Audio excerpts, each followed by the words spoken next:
샬롬, 사랑하는 성도 여러분, 평안하셨습니까? 복된 주일 잘 보내셨나요? 이제 크리스마스도 멸치칠 남지 않았는데요. 남은 연말 은혜롭게 잘 보내시기 기도드립니다. 네, 오늘 도전 성경 66 예레미야 애가입니다. 예레미야 애가는 가장 슬픈 노래면서 또 그 안에 가장 아름다운 노래가 있다라고 합니다. 그 가장 아름다운 노래가 3장에 나오는데요. 오늘 본문 말씀 3장 18절입니다. 스스로 이르기를 나의 힘과 여호와께 대한 내 소망이 끊어졌다 하였도다. 예레미야 선지자의 고통이 얼마나 컸냐면은 소망이 끊어졌다. 하나님께 대한, 여러분, 사람에 대한 실망은 우리가 살아가면서 많이들 경험합니다. 그런데 하나님을 향한 힘과 소망이 끊어졌다. 이건 정말 절대 절망이죠. 전능자 하나님께 대한 소망이 끊어졌다. 이건 절대 절망이죠. 19절에 내 고초와 재난, 곧 숙과 담즙을 기억하소서. 예레미야 선지자가 만난 그 고통 그리고 재앙, 그것은 쑥과 같이 쓰고 쑥보다 더 쓴 담즙, 슬개를 말하죠. 예레미야 선지자가 겪는 그 고통과 재난은 인간이 경험할 수 있는 가장 쓰디쓴 맛을 경험하고 있다는 거죠. 그 뭡니까? 유다가 멸망하고 바벨론의 포로로 끌려가는 것을 눈으로 목격한, 나라가 망하고 나라의 백성들이 이방 나라로 끌려가는 비참한 그것을 자신이 수없이 예언했지만 눈으로 친히 목도하니까 기가 차고 정말 기가 차는 말할 수 없는 아픔과 슬픔이 가득하다 말이죠. 20절입니다. 내 마음이 그것을 기억하고 내가 낙심이 되오나. 나라의 멸망과 나라의 백성들이 포로로 끌려가는 그 비참한 상태를 목도하고 그걸 기억할수록 마음이 녹아져 내린다는 거죠. 우리 사랑하는 성도님, 이런 고난을 경험하셨나요?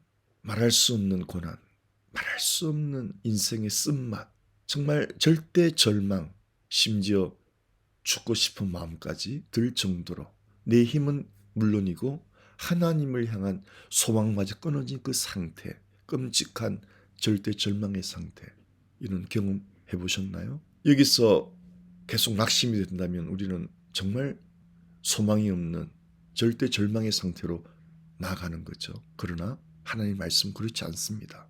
21절 보죠. 이것을 내가 내 마음에 담아 두었더니, 이게 참 중요합니다.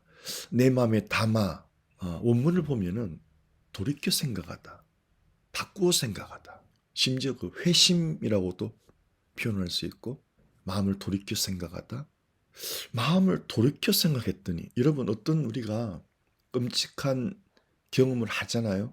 어떤 나의 실패를 경험하잖아요. 나의 절망을. 근데 그것을 절망으로만, 실패로만 기억할 때는 우리 마음이 녹아져 내리고 절망 상태로 나가는데, 그것을 다르게 해석한단 말이죠. 다르게 돌려서 한번 하나님의 은혜로 성령님이 우리 생각을 돌려주시는 거예요. 어둠의 생각을 하나님의 은혜로운 생각으로 돌려주시면은 그것이 소망이 되었다는 거예요. 절대 절망이 우리 성령님의 도우심을 받아서 하나님의 말씀을 통해서 절대 절망이 해석을 달리해주는 거죠. 여러분, 인생은 해석이지 않습니까? 실패하는 사람은 늘 실패의 해석을 하게 됩니다. 그러나 승리하는 사람은 재해석하는 거죠. 성령님의 도우심으로 하나님의 말씀을 통해서 나의 실패, 나의 비참함, 나의 절망을 역전시켜주는 해석, 이 복음이죠. 십자가 죽음이 절대 절망이지 않습니까? 그러나 그 죽음 뒤에 꽃피우는 영생의 부활, 이것이 역전이거든요. 가장 기가 막힌 역전 드라마가 십자가에서 나타났거든요. 여러분, 십자가는 우리 삶의 모든 영역에 적용되어져야 됩니다. 여러분 가슴에 쓰디쓴 어떤 경험이 있습니까? 쓰디쓴 말할 수 없는 고통이 있습니까? 그때 그리스도의 십자가가 들어가면은 말할 수 없는 단물이 되는 거예요. 말할 수 없는 은혜로 역전되는 거예요.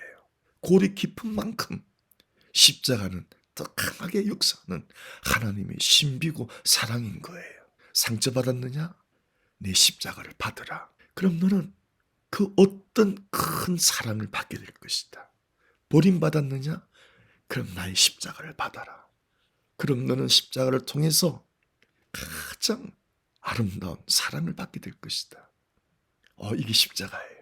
십자가가 마음에 들어오니까 절대 절망, 절대 낙심, 절대 어둠, 절대 공허, 절대 허무, 그 안에 그리스도의 십자가가 들어오니까 생각이 바뀌어지는 거예요. 소망이 되는 거예요. 은혜가 되는 거예요. 희망이 되는 거예요. 아멘. 이런 십자가로 다 승리하시기를 축원합니다. 22절 보죠. 여호와의 인자와 긍휼이 무궁하심으로. 보세요. 십자가를 적용했더니 나라가 망하고 백성이 끌려가는 그 비참한 상태가 하나님의 심판으로 끝나는 것이 아니고 십자가가 들어가니까 심판 후에 하나님의 인자와 긍휼이 계속된다는 것을 깨달은 거예요. 하나님의 언약을 깨달은 거예요. 우리 하나님의 언약은 영원하세요. 내가 너를 구원한다. 끝까지 구원하시는 거예요. 우리가 연약해서 주님의 구원의 팔을 놓을 수가 있어요. 그러나 여러분, 구원은 늘 하나님 쪽에서 봐야 돼요. 하나님의 강한 손이 나를 놓지 않는다는 거예요. 여러분, 놓지 않는다는 거예요. 우리가 연약해서 놓을 수 있어요.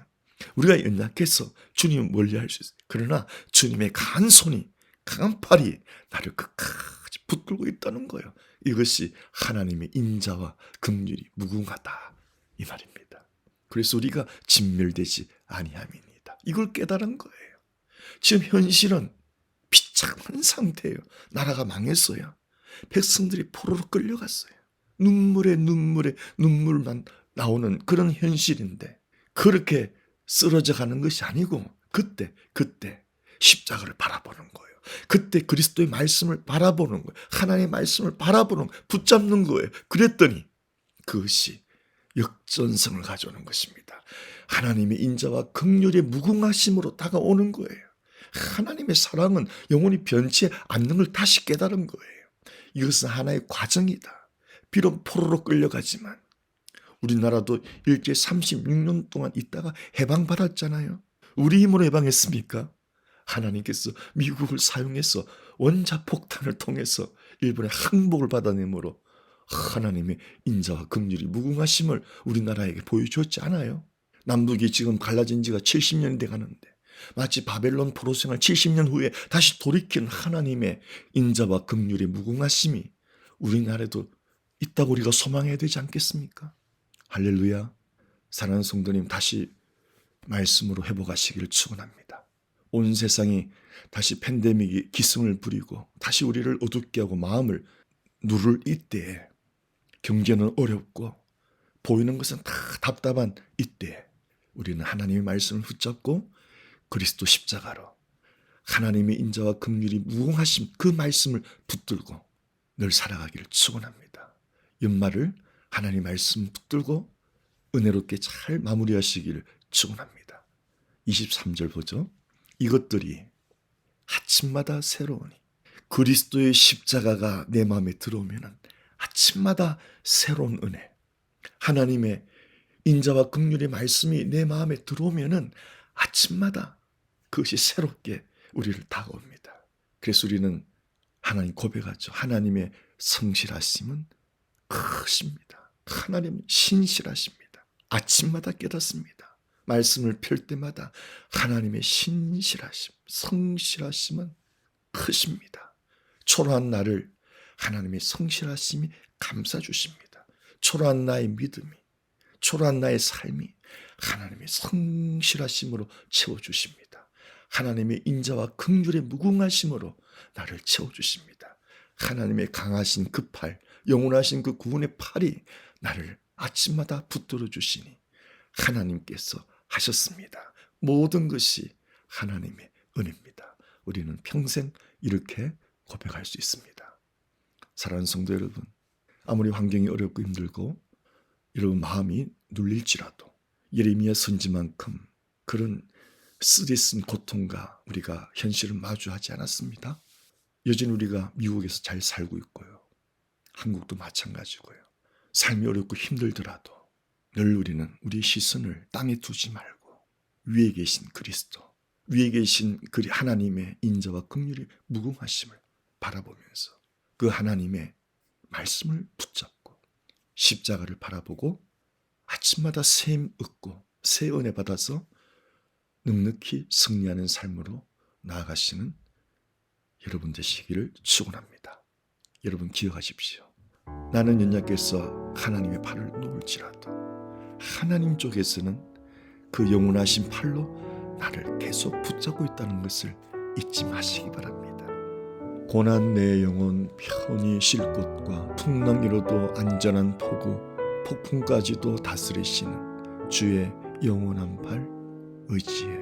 주의 영원하신 팔 함께하사 항상 나를 붙드시니 어느 곳에 가든지 요동하지 않은 주의 팔을 의지함이라.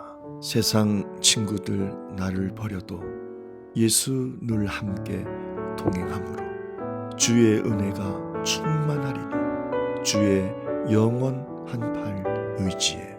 나의 믿음이 연약해져도 미리 예비한 힘을 주시며 위태할 때도 안보하시는 주의 영원한 팔 의지해. 능치 못한 것 주께 없으니 나의 일생을 주께 맡기면 나의 모든 짐 대신 지시는 주의 영원한 팔 의지해. 주의 영원하신 팔 함께하사 항상 나를 붙드시니 어느 곳에 가든지 요동하지 않으면 주의 팔을 의지함이라. 아멘. 나는 연약해서 하나님의 팔을 놓을지라도 하나님 쪽에서는 그 영원하신 팔로 나를 계속 붙잡고 있다는 것을 잊지 마시기 바랍니다. 나를 먼저 사랑하신 분도 하나님이시오. 나를 끝까지 붙들고 계시는 분도 하나님이세요. 하나님이 다 하시는 거예요. 우리는 그 하나님을 신뢰해야 됩니다. 그것이 우리의 믿음이에요. 샬롬.